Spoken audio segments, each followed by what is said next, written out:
No episódio de hoje nós vamos falar sobre paladar, ou seja, vamos falar também de comida, de sabores, mas por um caminho diferente. Você deve ter percebido que a gente manteve para esse episódio o mesmo cenário do episódio anterior. Estou me sentindo aqui como se estivesse realmente numa roça, e esse é o clima.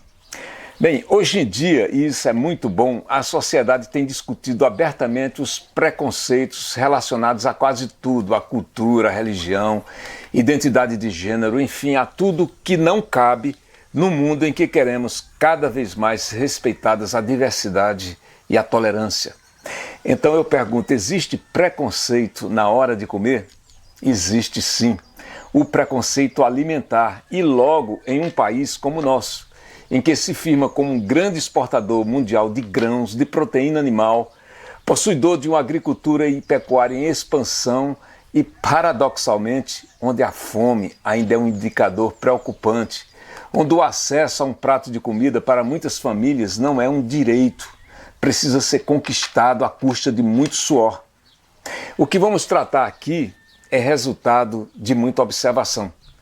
Preconceito, como a palavra já dá a entender, o preconceito é uma opinião formada sobre algo ou alguém antes de conhecer o que está sendo discutido, ou seja, é uma opinião sem nem mesmo saber do que está se falando, uma opinião formada.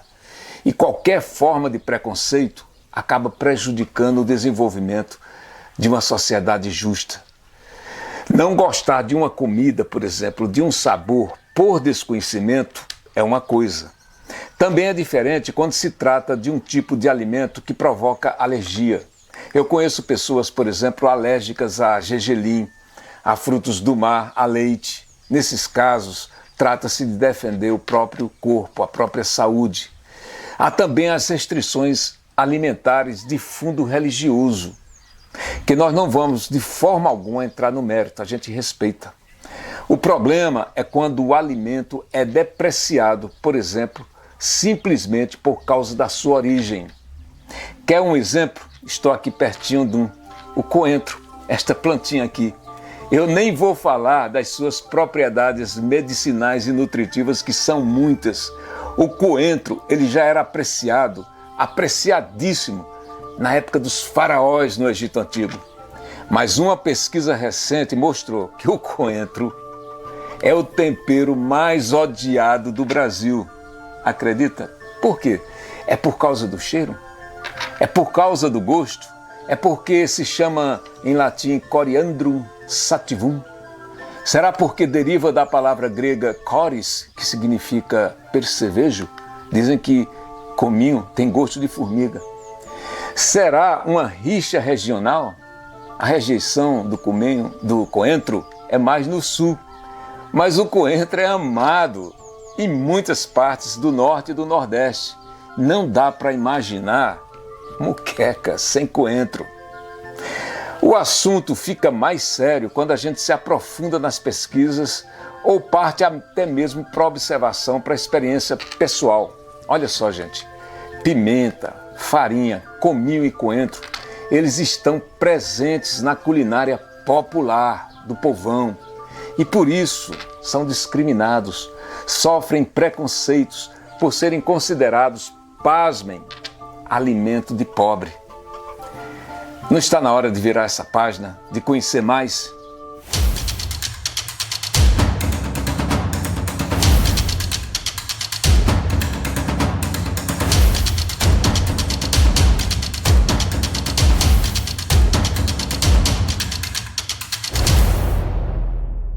Meu nome é Bartolomeu Rodrigues, sou jornalista em Brasília e este é o episódio 11 da Minha Bolha, um canal feito para a gente discutir temas que estão presentes no nosso dia a dia, mas que nem sempre a gente para refletir um pouco mais.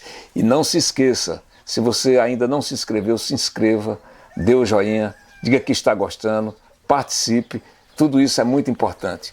Desta vez eu trouxe o tema do preconceito alimentar, provocada por uma publicação que eu vi aqui mesmo nas redes sociais, em que se falava do bode. É o bode, o animal muito popular, principalmente na cozinha nordestina. E havia nos comentários notas de preconceito, de forte preconceito sim, não dava para disfarçar. Algo como, por exemplo, bode é prato de fome, comida para matar a fome dos sertanejos. Bom, você pode ou não gostar do bode, mas a discussão, sinceramente, não é por aí. Mais adiante eu vou falar da importância dos caprinos na evolução do homem, da civilização. Porém, esse tipo de comentário vai na contramão dos avanços da culinária contemporânea, que vem valorizando cada vez mais a diversidade, a sustentabilidade, como também resgatando os fazeres tradicionais da cozinha. Na minha opinião, esse tipo de preconceito fecha os olhos de muita gente que vive da culinária para a origem histórica desses alimentos. O que seria da milenar culinária indiana? Veja bem, eu estou falando milenar, da milenar culinária indiana sem o coentro. Então vamos, antes de tudo, conhecer um pouco mais. Há muito tempo atrás, muito antes do Brasil ser descoberto, havia uma tribo indígena bem no interior. E ali vivia um casal, Tainá Rakan, uma belíssima mulher de cabelos pretos, e Maluá, um jovem guerreiro forte. Todos os dias eles saíam para caçar e pescar na companhia de um jacaré de estimação, um jacaré que falava. Eles eram felizes, mas nem tanto. Tainá e Maluá não conseguiam ter filhos e por isso rezavam todos os dias para o deus Cananchiué para que lhes dessem uma criança. Pouco tempo depois, o pedido foi atendido. Nasceu o Adi, uma criança forte, inteligente, tudo o que o casal queria.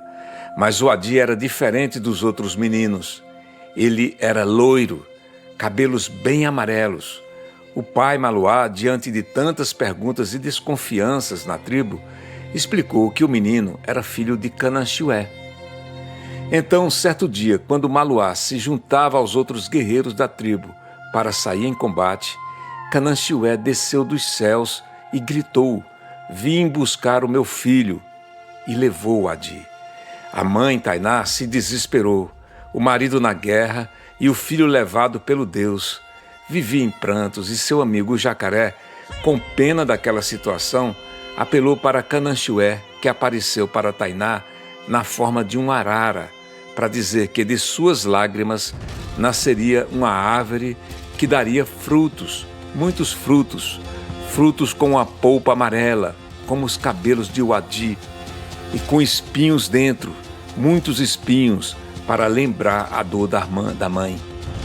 Tainá Rakan perguntou ao Deus: "Como se chamará Cananchiué, esse fruto cujo coração são os espinhos da minha dor, cuja cor é igual aos cabelos de ouro de Adi e cujo aroma é inesquecível como o cheiro dessa mata onde brinquei com meu filhinho?" "Será chamada de Pequi, minha filha", disse o Deus. "Quero ver-te alegre de novo, pois te darei muitos filhos, fortes e sadios como Maluá, e o teu marido voltará cheio de glória da batalha, pois muitos séculos se passarão até que nasça um guerreiro tão destemido e tão honrado como ele.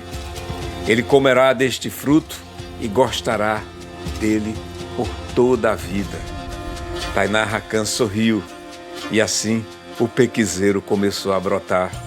A partir de então, toda a tribo se alimentava daqueles frutos tão saudáveis e tão fortes que fazia com que os casais tivessem mais e mais filhos. O que você acaba de ouvir é uma das muitas versões das lendas em torno do piqui que os indígenas na prática reverenciavam, por experiência própria descobrindo suas propriedades alimentares e terapêuticas. Mas até os dias de hoje, acredite, o piqui sofre preconceito com característica bem regional. O pequizeiro, vamos lá, é a árvore típica do Brasil, precisamente das regiões do Cerrado. Eu falo aqui do norte de Minas, de quase toda a região centro-oeste, Goiás, Mato Grosso do Sul, Mato Grosso do Norte, Tocantins, em partes de Rondônia, Pará, na Chapada do Araripe, no Ceará, Maranhão e nos cerrados de São Paulo e do Paraná. Mas mesmo aqui em Brasília, onde eu vivo, o piqui divide opiniões. Ele vai aos extremos. É uma espécie de ame-o ou deixe-o. Quem gosta do piqui, quando vem a época da safra, congela, guarda para usar o ano inteiro. Quem não gosta, reclama. Principalmente de duas coisas. Do cheiro, e porque de fato ele possui um cheiro marcante que não admite concorrentes na cozinha. E segundo, da dificuldade para se comer. É porque no interior do piqui, lá dentro, existe uma castanha coberta de microespinhos que podem perfurar os lábios, a língua, o céu da boca e são difíceis de serem retirados. É comum, muito comum, caso de pessoa que desavisada, que morde o fruto e se acidenta, vai parar no hospital. Mas isso está sendo resolvido. Vende-se no mercado conservas de raspas de pequi que podem ser usadas no peixe, no frango, nas carnes de modo geral e no arroz, que forma um prato típico aqui do Centro-Oeste, arroz com piqui. Já com relação ao cheiro, bem, gosto não se discute. Todos nós possuímos os chamados corpúsculos gustativos na língua e na abóbada palatina. Mas depende do nível cultural o sentido do gosto, a sensação de prazer na alimentação. Há quem diga com muito orgulho que pequi cheira a cerrado, e eu tendo a concordar com isso. Está provado que o cheiro da comida participa da importância formadora do gosto.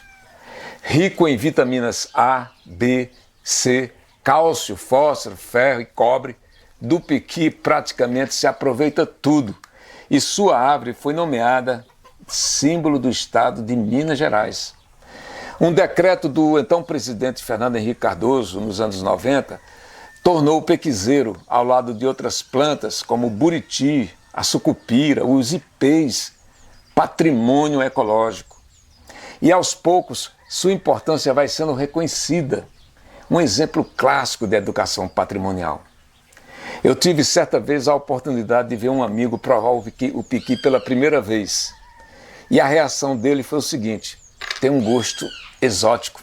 Aí eu parei para pensar, gosto exótico? Exóticos são o morango, a cereja, a maçã, o kiwi. O piqui não, o piqui é nativo, é nacional, é brasileiro, é nosso. Antes de continuar, eu ia me desculpar, mas eu resolvi não me desculpar não. Eu ia dizer o seguinte: você deve estar ouvindo passarinho cantar aqui enquanto eu falo. É porque eu estou numa parte aqui ao ar livre e tem muitos pássaros que essa hora do dia vêm nos visitar. Isso é muito bom. Bem, mas continuando, ó, outro problema de preconceito vive uma fruta aqui típica dos Cerrados. É a cagaita. Esta fruta que você está vendo aí na fotografia é muito comum nos Cerrados. E quando chega a época da floração, ali para outubro, a sua exuberância chama a atenção.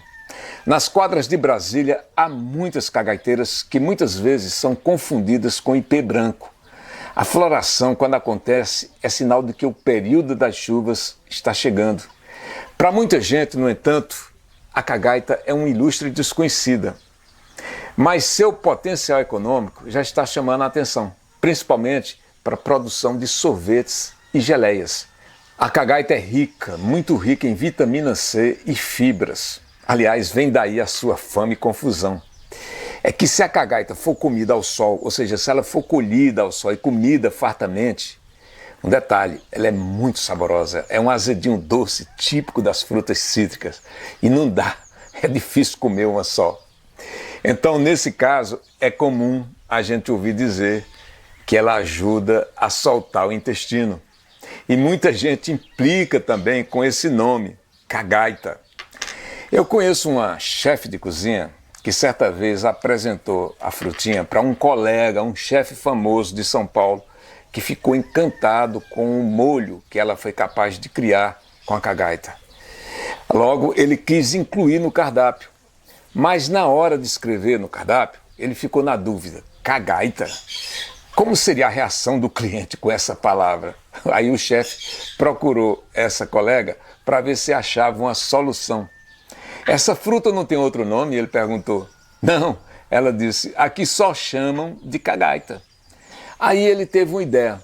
Como é o nome científico? Vai ver, daí a gente pode sofisticar um pouco a apresentação. Mas, para surpresa dele, ou decepção, sei lá, o nome científico, pelo jeito, não ajudou muito. É esse aqui, ó. Eugênia desintérica. Aqui entramos na questão das carnes, mas para isso vamos retroceder para a antiguidade, para a civilização mediterrânea dos tempos homéricos, 500 anos antes de Cristo. É o mundo dos cereais, dos alimentos que serviam para elaborar o pão, bolos e papas, como escreveu Cícero, o grande orador romano, que viveu no período que cobre os 60 anos antes de Cristo. A carne, na verdade, tinha um papel secundário naquela época. Como o consumo da carne dependia de uma atividade, a caça, a carne tinha outro sentido. Ela servia para estreitar laços sociais e entrar em contato com os deuses. E um fato muito interessante: os animais domésticos não eram criados por sua carne, à exceção do porco, que falo dele daqui a pouco. O boi e o carneiro eram vistos como companheiros de trabalho, o carneiro por sua lã e o boi para puxar o arado. Você sabia que era proibido matar o boi na antiguidade, a não ser que fosse oferecido como sacrifício aos deuses? As antigas leis de Atenas, na Grécia, puniam o bovicídio de forma tão dura quanto o homicídio. Algumas fábulas de Esopo indicam isso. Na 20ª fábula, por exemplo, ele fala dos cães que abandonaram seus donos quando estes, premidos pela fome, comem seus bois de lavoura. A prática do animal doméstico para o abate, para o consumo de carne, começa a se desenvolver no período do Baixo Império Romano, quando Roma está sendo invadida por todos os lados, mais ou menos no ano 400 da nossa era. Até porque não era nada original viver só da caça. Se tivesse ficado nessa condição, o homem teria sido apenas mais um animal carnívoro. Entram aqui duas espécies de animais fundamentais para o desenvolvimento da civilização. Duas espécies que, na minha opinião, deveriam receber todas as homenagens, essas homenagens que tanto gostamos de prestar para reverenciar benfeitores da humanidade. Estou falando dos caprinos, e aí vem o bode, a cabra, e dos ovinos, o carneiro, a ovelha, e também do porco, que curiosamente estão cercados de lendas, de tabus, de cuidados e restrições que sobrevivem até os dias de hoje, principalmente em comunidades no interior. O bode sempre foi considerado prato de todo dia no sertão nordestino. O leite de cabra foi a grande alimentação do Brasil Velho, como registrou Henry Coster, um filho de ingleses que aqui viveu em 1810. Diz a lenda que o leite de cabra transmite um espírito buliçoso, arteiro, endiabrado. Tudo isso ligado a apetite sexual, o que explicaria a intranquilidade de Zeus, o deus dos deuses. Intranquilidade no sentido de que Zeus foi um deus fogoso e que foi amamentado pela cabra Almateia, como você pode ver nesta imagem. Observe como a cabra é colocada para que a criança possa mamar e veja também as imagens de bodes pastando ao redor. Mas talvez seja por toda essa fama do bode, e isso se aplica ao carneiro também, de representar a força vital, a libido, a fecundidade, que aparece a superstição, a figura oposta. Desde a antiguidade, o bode representa um animal trágico. Ele deu nome a uma forma de arte, tragédia. Na Grécia Antiga, tragédia significa literalmente o canto do bode, o berro. Na Bíblia, o bode do sacrifício serve para a expiação dos pecados. Um bode ficava exposto na porta do tabernáculo, carregado dos pecados do povo. Depois, ele era abandonado no deserto ou jogado de um precipício. Vem daí o bode expiatório. Dizia-se que o bode era também montaria das bruxas, assim como os cabos das vassouras. Ele era associado à figura do diabo por causa dos chifres. O bode chegou ao Nordeste brasileiro ali pelos anos de 1535, depois de um tempo, Portugal sem saber o que fazer com esse imenso território que ele ocupou. Segundo consta, os caprinos que desembarcaram eram de origem dos Pirineus, a famosa cordilheira de montanhas que separa a Península Ibérica do restante da Europa. Os portugueses, cá para nós, não eram bons criadores, eles meio que soltaram os bichos no sertão para viverem por conta própria.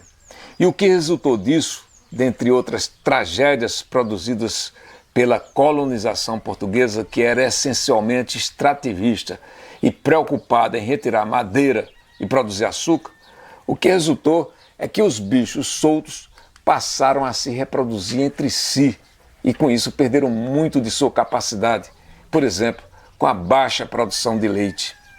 Miscigenados, improdutivos e rústicos, eles eram classificados até recentemente como sem raça definida. No entanto, apesar desses problemas e graças ao zelo, ao manejo e, claro, à tecnologia genética, o padrão racial vem sendo recuperado. Hoje, os caprinos são exibidos em exposições com as raças Mochotó, que é um animal branco com a lista preta, a parda sertaneja, a graúna de pelagem preta, a azul de pelagem cinza azulada, a canidé e a marota de pelagem branca, entre outras. Olha só, o escritor Ariano Suassuna, já falecido, ele foi um dos responsáveis por esse melhoramento genético. No início dos anos de 1970, ele colocou a fazenda que tinha em Taperoá, no sertão da Paraíba, à disposição dos veterinários e geneticistas, funcionando como um laboratório. E no final desse trabalho, Ariano chegou a chamar esses rebanhos de cabras de ibero-brasileiras. Com o bode, chegou ao sertão nordestino, também levado pelos portugueses, a buchada. Todo o Brasil conhece o acarajé, o vatapá, o baião de dois, a carne de sol, o chinchim de galinha e o escondidinho de camarão. Mas por algum motivo, a mais famosa, ou seja, aquele prato que o sertanejo realmente lambe os beiços, a buchada de bode, ainda faz muita gente torcer o nariz. Essa iguaria tem origem no Maranhão da culinária portuguesa tradicional. É uma especialidade da região da Beira Baixa, conhecida por região do Pinhal, constituída pelos municípios de Proença Nova, Moção, Oleiros, Sertã e Vila do Rei. A buchada é um pequeno saco feito do bucho da cabra ou do bode. Ele é recheado com a carne do animal, com tripas, vísceras todas. O sarapatel também vai dentro, arroz e muito tempero, colorau, cominho, pimenta do reino, coentro. Tudo isso forma um bolo assim que deve ser costurado. Por isso dizem que a buchada é a união perfeita entre a gastronomia e o corte e costura. Quem sabe fazer uma buchada, sabe também fazer uma almofada. Quem não já ouviu a história dos Três Porquinhos, uma fábula do século XVIII, cujos personagens são exclusivamente animais, os porquinhos, claro, e o lobo. Possivelmente esse conto é mais antigo, perde-se no tempo. Foi difundido entre nós por um escritor australiano, Joseph Jacobs, nascido em 1853 e que deu uma grande contribuição para a literatura infantil. Os Três Porquinhos entram no imaginário das pessoas da minha geração, por exemplo, graças à adaptação que a Disney fez para o cinema em 1933. A história se passa com os porquinhos Prático, Heitor e Cícero. Somente um deles construiu uma cabana tomando todo o cuidado e quando o lobo vem procurá-los, destrói tudo que vê pela frente, menos a cabana de Prático, feito com cimento e pedra. Como todo conto, a mensagem final é um alerta para as pessoas que levam a vida na brincadeira sem se prevenir dos perigos. Mas por que os porcos? Eles realmente dividem opiniões. Os romanos da antiguidade achavam a carne de porco a melhor das carnes. Por toda a Europa hoje em dia, os porcos são celebrados em festivais. Na Alemanha, por exemplo, as salsichas de porco são produzidas desde o ano 1000. Os açougueiros de Nuremberg desfilam pela cidade todos os anos carregando uma salsicha de 400 metros de comprimento. E muitos lugares são nomeados com nomes alusivos a porcos, seja na Inglaterra, Escandinávia, na própria Alemanha. Mesmo assim, a carne de porco é inaceitável para algumas religiões mundiais. O judaísmo e no Islã são exemplos clássicos. Por ser associada à comilança, à voracidade, para muitos ele se tornou um símbolo de tendências obscuras em todas as suas formas: ignorância, luxúria, egoísmo. No Velho Testamento, o porco, porque não remói, é classificado como imundo. Em Mateus, no Novo Testamento, Jesus diz: não deis aos cães as coisas santas, nem deiteis aos porcos as vossas pérolas, para que não suceda de que eles as pisem com os pés e que, voltando-se contra vós, vos dilacerem. E em Marcos, vemos como Jesus liberta um homem possuído e os demônios entram numa manada de porcos que se atiram ao mar. Bem, em compensação, para os vietnamitas, o porco é símbolo de abundância. E se a porca estiver acompanhada de bacurinhos, os porquinhos, os filhotes, melhor ainda. É sinal de posteridade numerosa. Tudo isso eu trouxe até aqui para uma reflexão, como foi dito no início desse episódio, uma reflexão sobre como a desinformação, o preconceito, o desconhecimento pode impactar o nosso desenvolvimento. O homem começa a ser humano a partir do momento em que iniciou a criação de animais, de linhagens de animais de pequeno porte, da produção de leite e laticínios. O leite dos animais libertou as mulheres da amamentação prolongada, diminuiu a mortalidade infantil, as populações humanas cresceram, a vida se tornou mais estável. Pode parecer um pouco sombrio, mas eu vou usar aqui as palavras do grande historiador Will Durant. Ele disse: a catedral e o parlamento, o museu e a sala de concertos, a biblioteca e a universidade, tudo são fachadas. O matadouro está nos fundos. E isso vale para a gente destacar e valorizar todos os alimentos de uma forma geral. O paladar é um dos sentidos mais importantes em todos os animais, se não o mais importante, porque é a partir dele que temos acesso à natureza. Lembre-se que a primeira coisa que a criança faz ao deixar o ventre da mãe é se alimentar, é sentir o gosto do leite materno. Não faz nenhum sentido, portanto, não dar chance aos sabores que a natureza nos oferece. Não faz sentido deixar de provar a imensidão de diversidade de aromas, de texturas, de memórias. Gostar de sabores mais suaves, mais delicados é compreensível, mas é um caminho fácil. Não oferece nenhum impacto ao cérebro, que está constantemente querendo aprender mais. Na verdade, o preconceito não dá chance nenhuma para o cérebro. Sua opinião é muito importante. Dê um like dizendo que gostou do programa e se inscreva em nosso canal.